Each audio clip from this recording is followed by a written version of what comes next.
어제 한국 조선일보에 이런 기사가 있었습니다. 대학생을 대상으로 혹시 타임머신이 있다고 한다면 당신들은 타임머신을 타겠는가라고 물어봤답니다.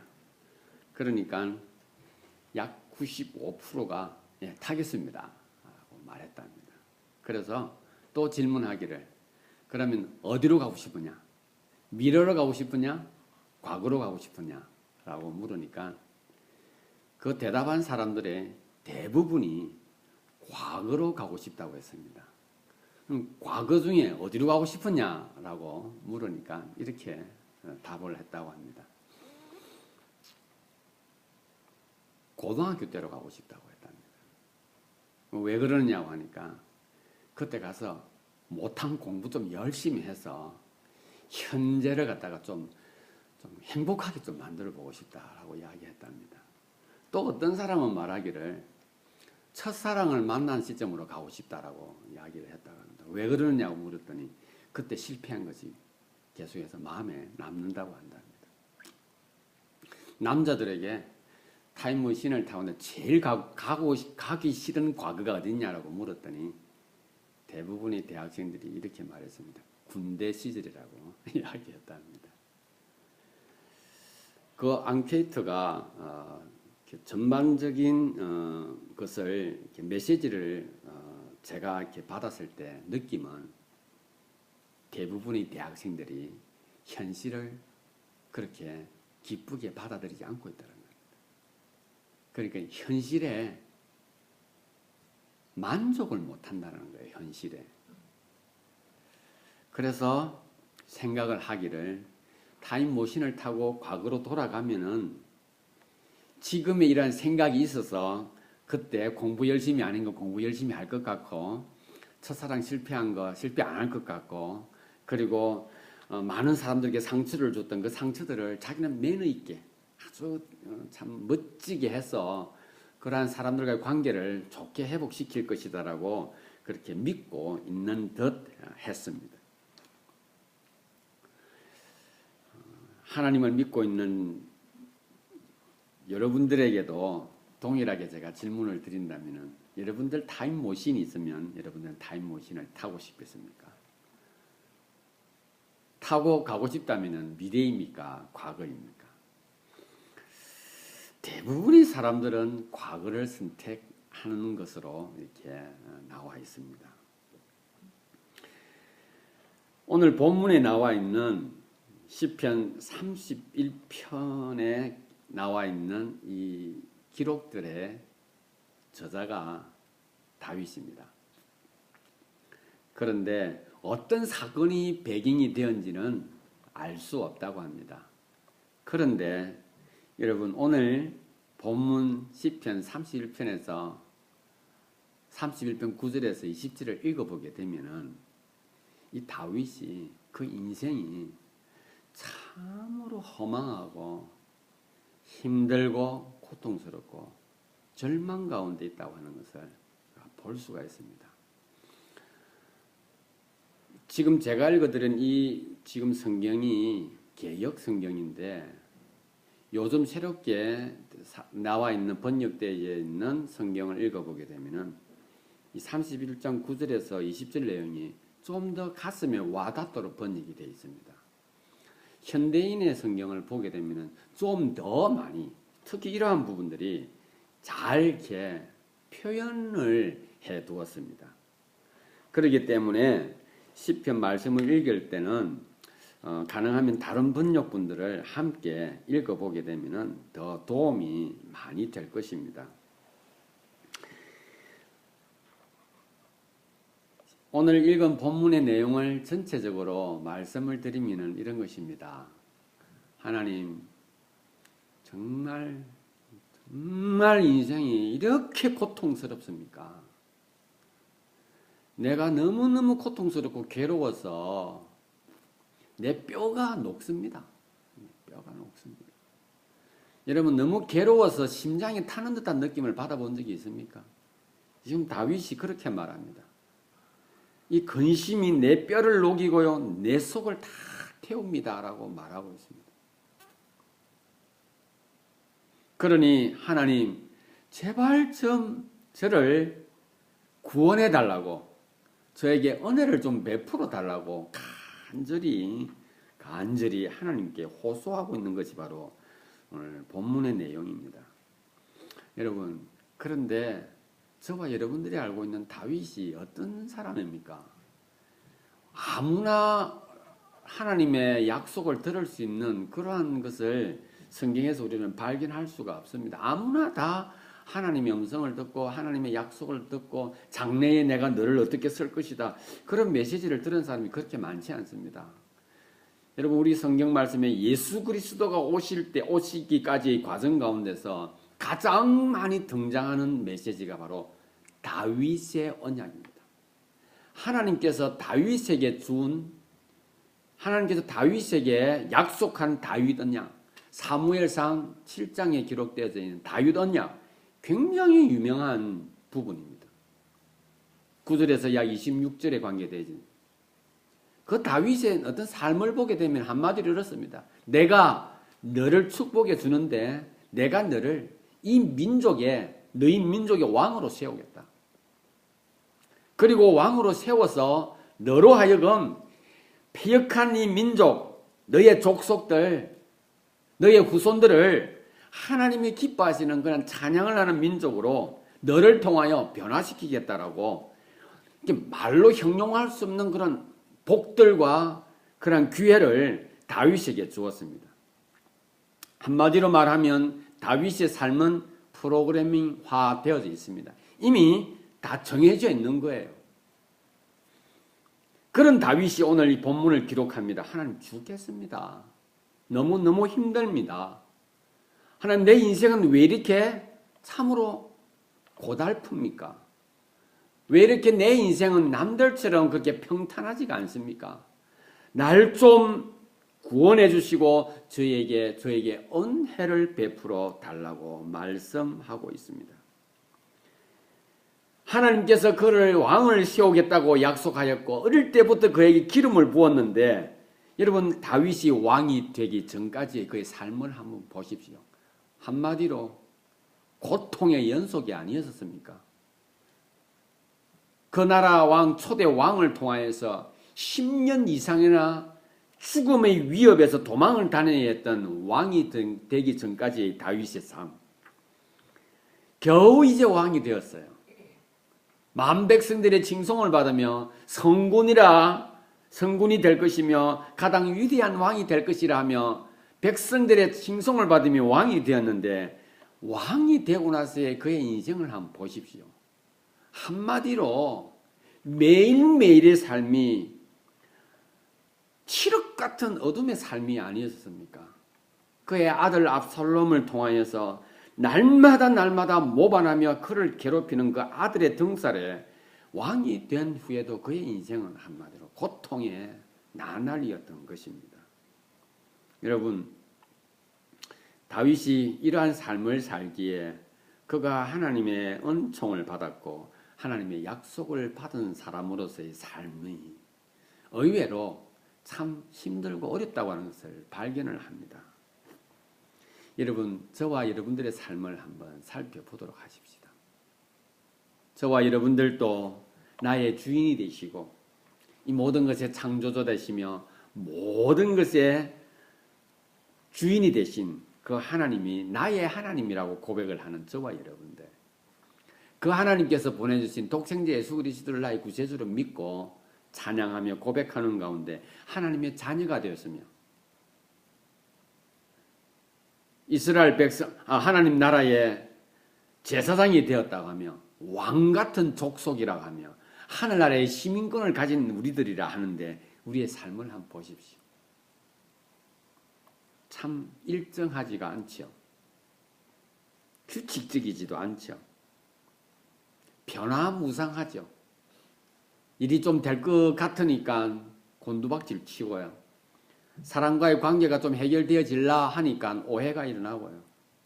좀 사귀어볼라 그러니까 온통 이곳 저곳에서 누명과 오해와 엉뚱한 이야기들이 들려와서 우리의 관계들이 그냥 뒤죽박죽 되어지는 모습을 보면서 인생도 좀 자녀들을 좀 키워놨더니 좀 하는가 했더니 어느 순간인가 이 자식이 사고를 치고 저 자식이 사고를 치고 사업이 좀 되는가 싶더니 어느 순간인가 경제가 안 좋아서 곤두박질 치는 모습들을 보면서 부부관계가 어느 순간에는 참 행복하고 아름다워서 이제 인생 살만하다 싶었는데 어느 순간인가 저는 뭐 인간이 빠지고 나면 내 인생이 풀릴 것인데라고 생각하는 우리의 모습입니다.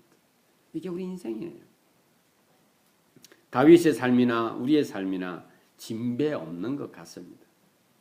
그런데 오늘 이 시편 32편 말씀을 통하여 하나님께서 이 다윗을 통하여 오늘 우리들에게 그러함에도 불구하고 인생이 그러함에도 불구하고 참으로 이해할 수 없는 나의 삶을 내 인생의 이 행로를 보며 그러함에도 불구하고 다윗은 하나님을 찬양하고 있습니다. 하나님께 은혜를 구합니다.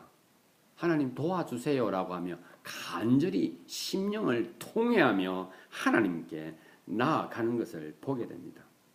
그래서 오늘 저와 여러분들도 하나님을 믿는 백성으로서 인생 가운데서 고통스럽고 힘이 들고 참으로 해결 돌파구가 보이지 않을 것처럼 보이는 우리 인생 가운데서 하나님께서 주시는 은혜를 통하여 하나님의 위로를 받고 또 하나님 앞에 하나님 저에게 은혜를 베풀어 달라고 하나님만이 나의 주인이시고 나의 모든 삶의 인도자 되신다고 하는 고백을 할 수 있는 저와 여러분들이 될 수 있기를 바랍니다.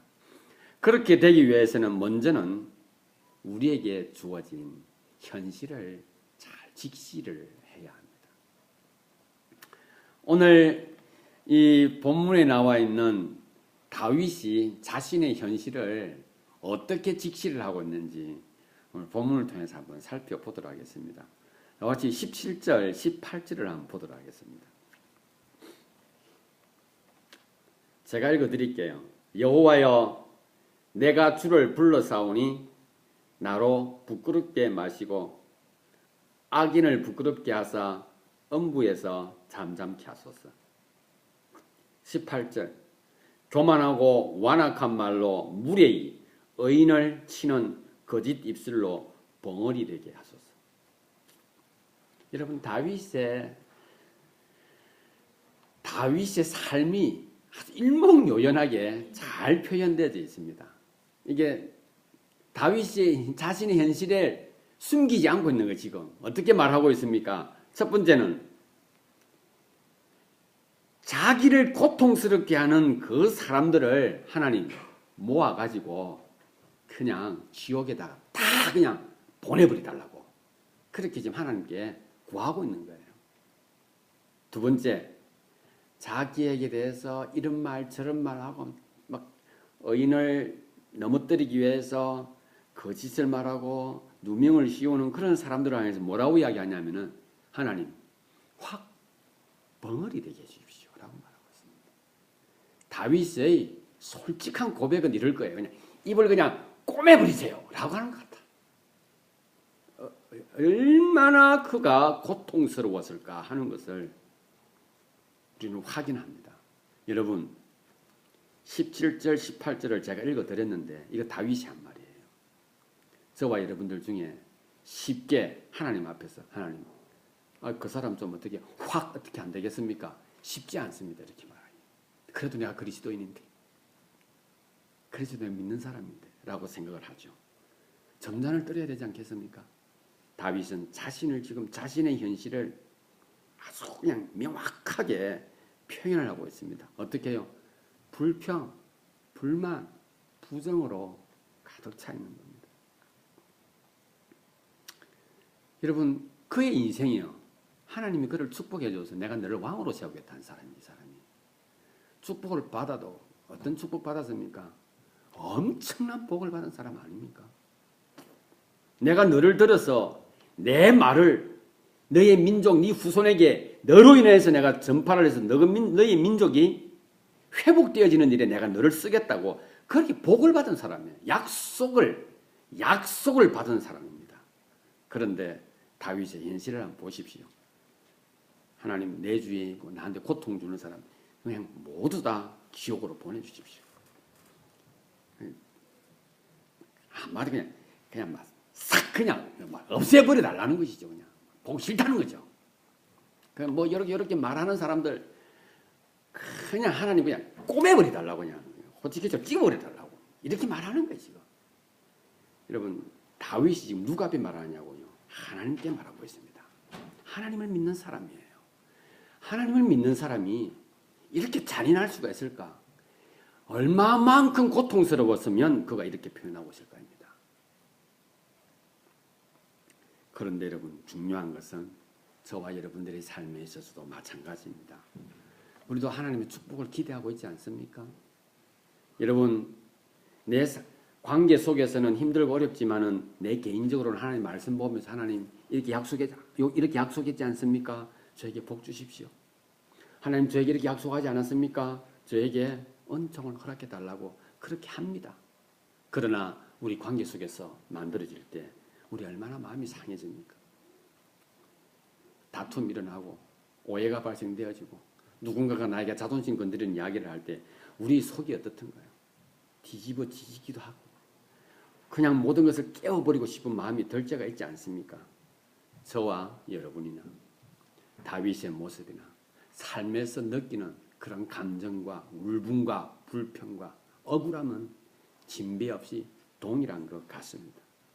여러분 자신의 현실에 대해서 정확하게 인식할 수 있는 필요가 있습니다. 현실을 부정하지 마시기를 바랍니다. 현실을 인정을 해야 내가 누군가를 알게 됩니다. 현실에서 일어나고 있는 일들을 내가 정직하게 반응을 해야 되는 거예요. 내가 기분이 나쁘면 기분이 나쁜 것을 정직하게 표현할 수 있어야 되는 겁니다.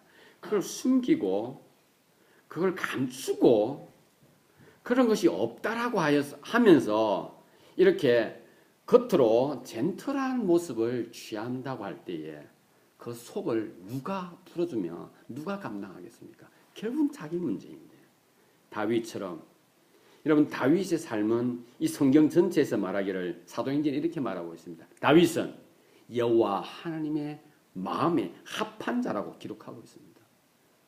그런 다윗이 지금 여기에서는 지금 자기를 비방하고 자기를 고통스럽게 하는 사람들을 한 번에 그냥 해결해 달라고 하는 게 기도하고 있을 뿐만 아니라 그는 하나님의 인도하심 속에서 그냥 평안한 삶을 살고 싶다라고 고백하고 있습니다. 우리가 삶이 힘들고 어렵고 고통 가운데 처하고 여전히 풀리지 않을 것처럼 살아가고 있는 이런 우리의 삶에 불평도 많고 억울함도 많은 이러한 삶 속에서 그러함에도 불구하고 우리가 하나님께 나아갈 수 있어야 하는 것은 현실을 정확하게 살펴볼 때에 우리는 그것을 발견하게 되는 것입니다. 그리고 중요한 것은 현실을 살펴보았다면 그것을 받아들여야 하는 겁니다. 내 현실이라는 사실을. 그래서 오늘 본문에서 다윗은 그렇게 기록하고 있는 것입니다. 우리 다 같이 14절을 한번 볼까요? 14절을 보게 되면 이렇게 기록하고 있습니다. 여호와여 그러하여도 이게 하나님 그럼에도 불구하고 좀 더 말하기 다르게 표현하면 하나님 제 인생이 이렇습니다. 하나님 제가 이래요. 이 표현을 하고 있는 겁니다. 여러분 우리가 하나님께 나아갈 때에 나에게 주어진 것을 받아들일 때에 제일 먼저 표현하는 것 중에 하나가 뭐냐면은 저 악인들이 나를 고통스럽게 하는 저 사람들이 나를 누명을 씌우는 저 사람들이 이유 없이 나에게 달려드는 저 사람들이 가 아니라 다윗이 말하는 것처럼 나의 죄악이라고 고백하고 있습니다. 다 같이 10절을 한번 볼까요? 내 생명은 슬픔으로 보내며 나의 해는 탄식으로 보내며 내 기력이 나의 죄악으로 약하며 나의 뼈가 쇠하도소이다. 결국은 있죠. 다윗은 말하기를 힘들고 어렵고 고통스러운 게 모든 것들이 상대방도 원수도 대적자도 결국은 우리의 죄악으로 인하여서 만들어진 것이라 이겁니다. 내가 그것 때문에 괴로워하고 고통스러워하고 뼈가 녹는 듯한 가슴이 애이는 듯한 긴긴 밤을 지새워도 그 억울함이 풀리지 않는 그것도 결국은 그 때문에 그 상대방 때문에 그런 것이 아니라 내 속의 죄악 때문에 그렇다고 하는 것을 말하고 있는 것입니다.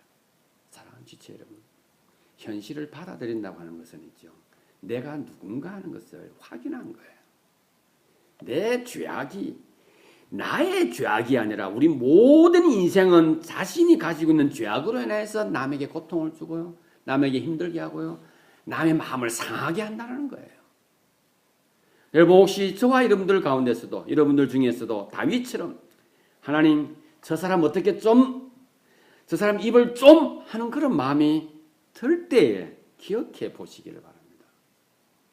그가 문제이기도 하겠지만 결국은 우리 모든 인류가 가지고 있는 죄악이 그러한 것을 만들어 내고 있는 것입니다. 그렇기 때문에 다윗은 그런 억울함을 표현하고 그런 자신의 그 마음의 아픔을 하나님 앞에 드러내면서 이렇게 말하는 겁니다. 하나님, 제가 이렇습니다. 제가 요 모양 요 꼴로 이렇게 살아가고 있습니다. 뭡니까? 내 현실입니다. 하나님. 내가 이러한 모습으로 하나님 살아가고 있습니다. 그걸 말하는 거예요. 여러분, 우리가 내 주어진 현실을 인정하지 않고 부정하려고 하면요. 그것을 부정하려고 하면요. 모든 것이 불편해지기 시작합니다. 여러분, 나는 잘하는데 주위의 사람들이 주위의 현상이 환경이 나를 잘 받쳐주지 않는다라고 계속해서 생각하는 순간에 여러분 모든 것은 무의미해지는 겁니다. 여러분 내가 있는 것은 그 현실이 그 상황이 있는 것이고 내가 여기 있는 것은 그 대상이 있기 때문에 나라고 말할 수 있는 거예요. 대상이 없고 현상이 없으면 내가 없는 거예요.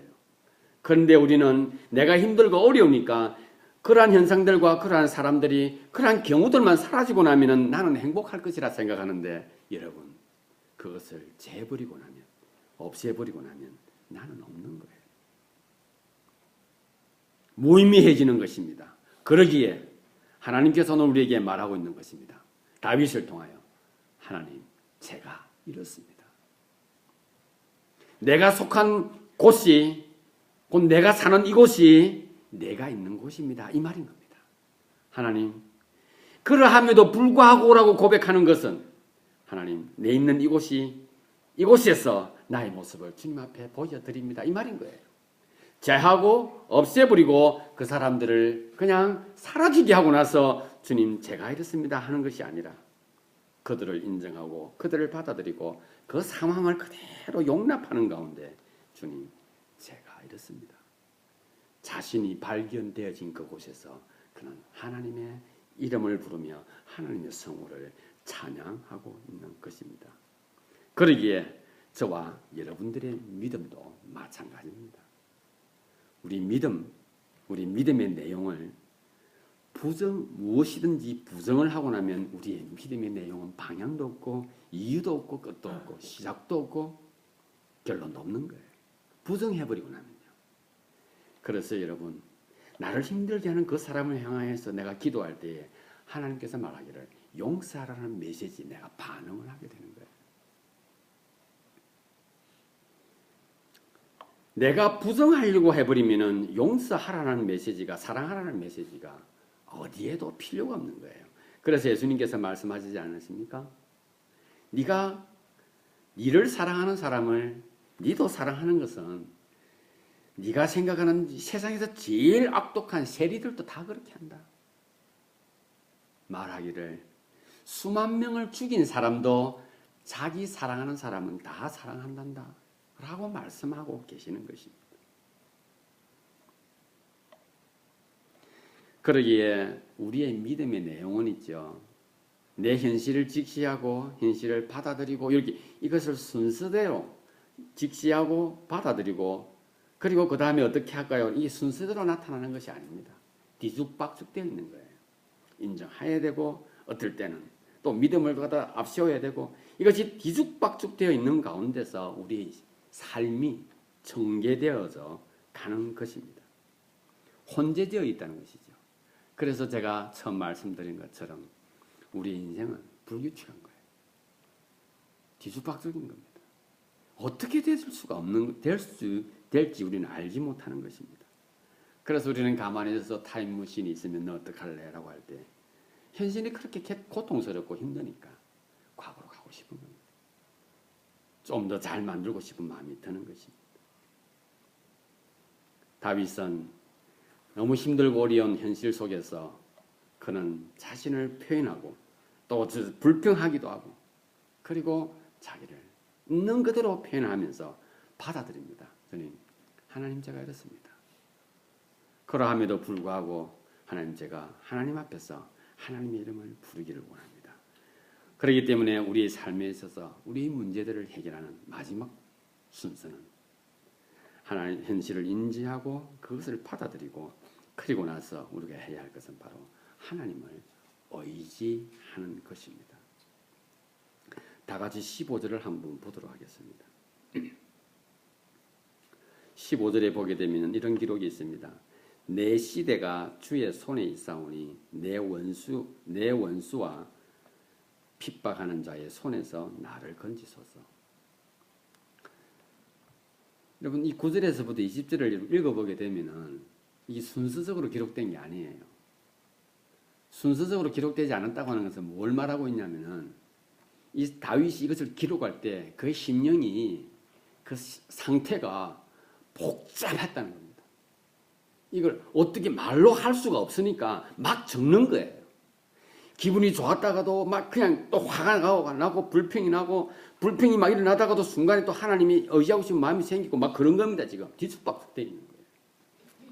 이 15절에 내 시대가 주의 손에 있사오니 이게 다른 번역본에 보게 되면 이렇게 말하고 있습니다. 주여 나의 날들이 주님의 손에 있습니다. 이 말인 겁니다. 이 고백을 보게 되면 조금 전에 말했던 다윗이 자신의 삶에 내 원수들을 하나님 지옥으로 다 보내달라고 나한테 이런 말하고 저런 말하는 사람 입을 다 꼬매달라고 했던 그 말과는 전혀 다른 거예요. 주님 나의 날이 주님 손에 있습니다. 여러분 다윗이 어떤 마음을 가지고 있습니까? 내가 그러하다 할지라도 하나님께서는 모든 것을 주관하고 계신 것을 다윗은 믿고 있는 거예요. 그렇기 때문에 다윗의 이러한 고백들은 어디에서부터 출발하고 있는가? 말씀을 통하여 우리가 확인하게 될 때 우리는 하나님을 의지해야 하는 이유를 발견하게 될 것입니다. 여전히 다윗은 자신의 삶을 인지하고 그리고 받아들이고 난 이후에 그가 내뱉는 마지막 메시지는 바로 하나님, 나의 날은 하나님께 달려 있습니다. 하나님 손에 있사오니 저를 구원해 달라고 말씀하고 있습니다. 즉 다윗이 자신을 핍박하고 자신을 어렵게 만들고 고통스럽게 하는 그 사람들에 대하여서 말하기를 죄악이라고 말한 거기에 큰 답이 있는 것입니다. 누구나 다 죄악 가운데 있고 의인이든 의인이지 않든 하나님을 섬기든 섬기지 않든 대부분의 모든 사람들은 죄악이라고 하는 것에서 벗어날 수가 없는 것입니다. 우리는 다 죄인이라는 사실입니다. 그러기에 다윗은 말합니다. 하나님의 공의를 그가 지금 드러내고 있는 것입니다. 다 같이 마지막 19절을 한번 보도록 하겠습니다. 19절을 보게 되면 이렇게 기록하고 있습니다. 주를 두려워하는 자를 위하여 쌓아두신 은혜, 곧 인생 앞에서 주께 피하는 자를 위하여 베푸신 은혜가 어찌 그리 큰지요. 그러면서 20절에 말합니다. 주께서 저희를 19절에 하나님을 두려워하고 하나님께 피하는 자들, 저희를 주의 엄밀한 곳에 숨기사 사람이 꾀에서 벗어나게 하시고 비밀이 장막에 감추사 구설의 다툼에서 면하게 하시리로다. 다윗이 하나님의 공의를 드러내고 그 공의를 찬양하면서 잊지 않고 기록하는 것이 있습니다. 사람의 꾀입니다. 자신을 인생 가운데서 자신을 고통스럽게 하고 힘들게 하고 뼈를 녹게 만드는 그런 아픔을 제공한 것들이 사람의 꾀라고 하는 사실을, 인생의 죄악이라고 하는 사실을 그가 놓치지 않고 하나님의 공의 앞에서 그것을 표현하고 있습니다. 또 하나 그는 잊어버리지 않고 기록하고 있습니다. 구설의 다툼이라고 하는, 사람들이 이렇게 말하고 저렇게 말하고 그리고 이런 식으로 오해를 하고 저런 식으로 누명을 씌우는 그러한 구설을, 인간의 죄악에 의해서 자기를 드러내고자 하는 그 사람의 구설을 그는 놓치지 않고 기록을 하고 있습니다. 하나님의 공의 앞에서 말입니다. 사랑하는 지체 여러분, 그렇다면 다윗이 처음에 말했던 17절 18절, 하나님 나를 힘들게 하는 저 악인들을 주님 지옥에 보내달라고, 의인을 타락하고 의인을 넘어뜨리기 위해서 말하는 저 입들을 주님께서 봉우리 되게 하려고 했던 그 당당한 고백은 어디에서 나오느냐? 하나님의 공의를 세우고자 하는 다윗의 믿음에서 표현되어진 것입니다.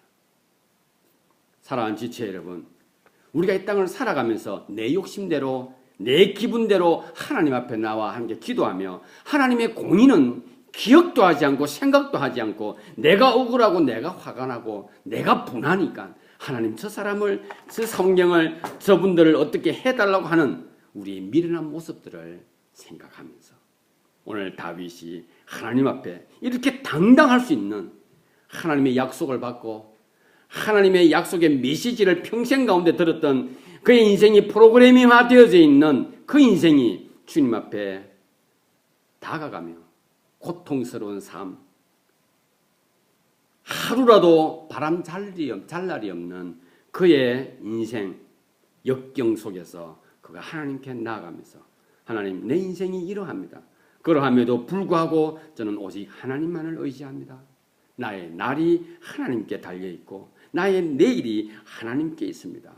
그러기에 하나님 저를 인도하여 주시고 저를 구원하여 주시고 저를 붙들어 주십시오. 자기를 누구라고 말합니까? 하나님을 저는 두려워하고 있습니다. 저는 하나님만이 나의 피할 피난처이시고 하나님만이 나의 안식처입니다 라고 고백하고 있는 것입니다. 여러분, 하나님이 나의 안식처요 나의 피난처요, 내가 하나님을 두려워한다고 하는 것은 그 하나님이 나만 보고 있는 것이 아니라 하나님을 두려워하는 모든 사람들을 하나님께 피하고 하나님이 나의 영원한 안식처라고 고백하는 모든 인류를 향하여서 하나님께서 그 얼굴을 비치고 있다는 사실을 다윗은 알고 있는 거예요. 그러니 그가 자신을 향한 악인들을 말을 할 때, 다윗이 자신을 고통스럽게 하는 그 의인을 고통스럽게 하는 그 입술들을 말을 할 때 그는 말하기를, 생각하기를, 그는 믿기를 그들의 태도와 그들의 말과 그들의 방법은 의인의 하나님을 두려워하고 하나님을 의지해서 나오는 메시지가 아니라 바로 그것이 사람이 꾀요, 그것이 바로 사람의 구설이라고 하는 것을 다윗은 하나님의 공의 앞에서 발견했기에 하나님의 공의와 선과 악을 구분하여 그것을 가장 질스럽게 만들어 가시는 공의로우신 하나님 앞에 자신의 믿음과 자신의 확신을 고백하고 있는 것입니다. 우리의 인생은 힘이 들고 어렵습니다. 여전히 고통스러울 수도 있고요. 밤을 새워도 해결되지 않을 수 있습니다. 어떻게 보게 되면은 내 인생을 살아가는 인생의 몸을 입고 살아가는 중에 죽을 때까지도 해결되어지지 않을 것처럼 느껴지는 문제들이 우리의 인생 가운데는 여전히 펼쳐져 있습니다. 그래서 우리는 현실을 벗어나고 싶은 겁니다. 기억하시길 바랍니다. 현실을 부정하는 순간에 내가 없다는 사실입니다. 이 순간 나의 고통 가운데서도 하나님은 나를 지켜보고 계시고 하나님께서는 나에게 얼굴을 이렇게 비치시고 계시는 것입니다. 그러기에 저와 여러분들은 힘들고 어려운 환경 속에서 이렇게 하나님, 저의 인생이 이러함에도 불구하고 하나님을 의지합니다. 저는 하나님을 두려워합니다. 그러한 환경 속에서도 하나님이 나의 영원한 피난처이신 것을 고백합니다.